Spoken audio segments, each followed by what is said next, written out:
I love them.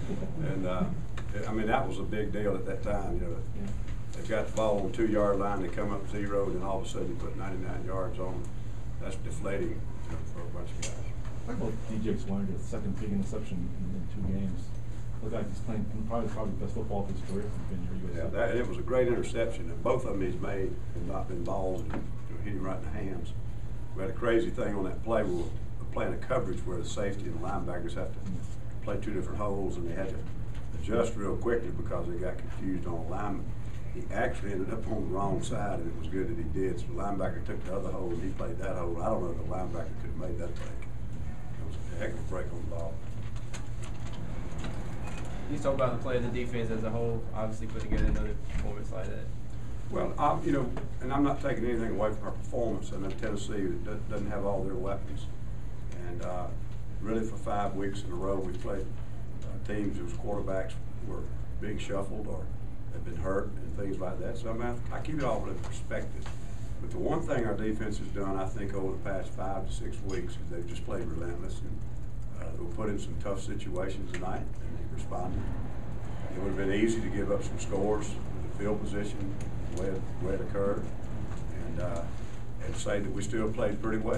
I mean, the ball, I think we gave the balls, started our series inside the 50 something like 3 or 4 times. And once on the 2-yard line, and to not give up the touchdown, it just, I think it reflects on the character. We got a lot of football to clean up though. We can play better in some areas, no question, but they play with great effort.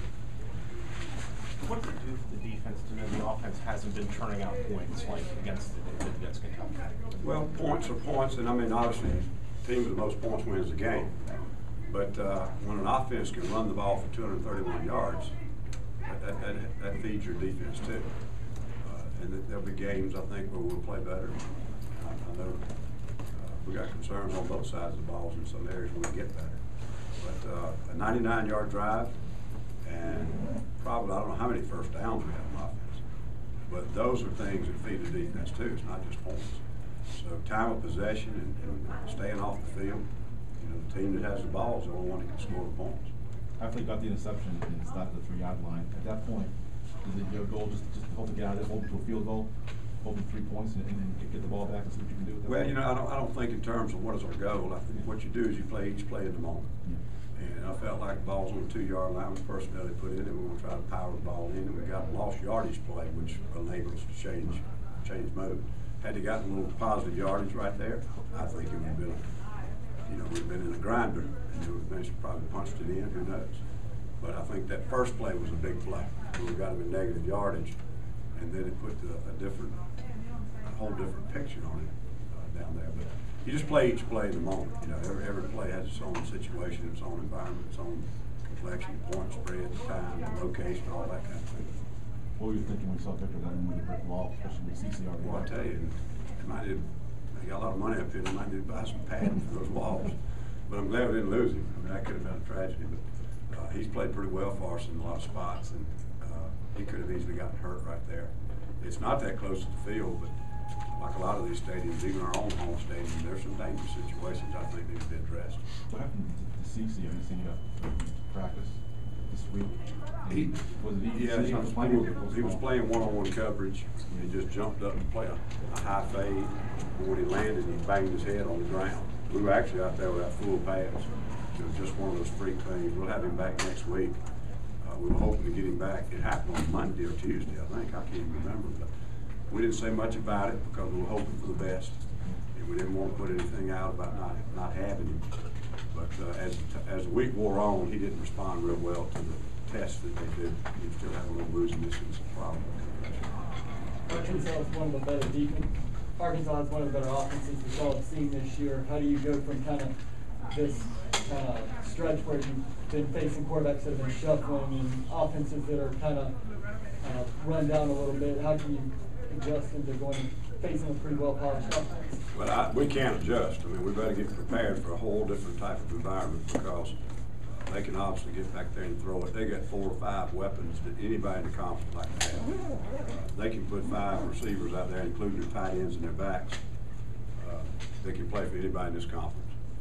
Wilson's a very good quarterback.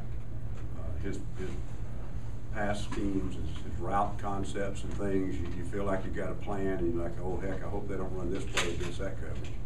But it's good stuff. And when he's got his weapons and his players, it's impossible to stop. You just have to manage it. You have to hope you don't give up big plays, and you have to be good on third downs. But it's going to be a huge challenge. What are your thoughts on how Justin Wilson, obviously he's a kid that you saw in high school, in the Rockville area, but what were your game plan defending him, and did he pretty much go with what you thought? We didn't do anything special about him. I think when you start calling a game based on a player, you can trap yourself. I think the same thing of him now that I thought of him when I recruited him, and that is he's an excellent player, great character, a great leader. He's got a bright future. He's a great pocket quarterback. I thought some of the throws he made tonight were very good. He probably had a few errant throws. He got out of trouble a couple of times. I was not really pleased with our pass rush. I thought there were times we didn't get enough pressure and didn't hit him very often. I don't know how many times they had to get up off the ground. That's a credit to their offensive line. And we didn't blitz a lot. We blitzed it 3 or 4 times. Felt like if we could get pressure before and effective. But I think he's got a very bright future, and just what I thought of him in high school. At the time we made a decision on Justin, we were a mobile quarterback philosophy, and it didn't fit with what we were going to do. And so, but I think he's a tremendous young man. Do you think Last one. Do you think the performance that your defense has had in the past 5 weeks gets you ready for Arkansas, one of the better offenses you're probably going to face this year? I don't know if anything does X's and O's systems. We really haven't seen anybody can spread it out and throw it around like Arkansas, and they can run football too now. They got a big fullback, a very good offensive line. They got a big, strong fullback, and they lost their best running back at the beginning of the year, and they've got one that's played as well as anybody's right now. So it's going to be a big, big challenge, and we'll have our hands full. Nothing we've faced is going to prepare us for it, but we'll have to run our defense and see if we've got the best players and see how to do it. Thanks, Al.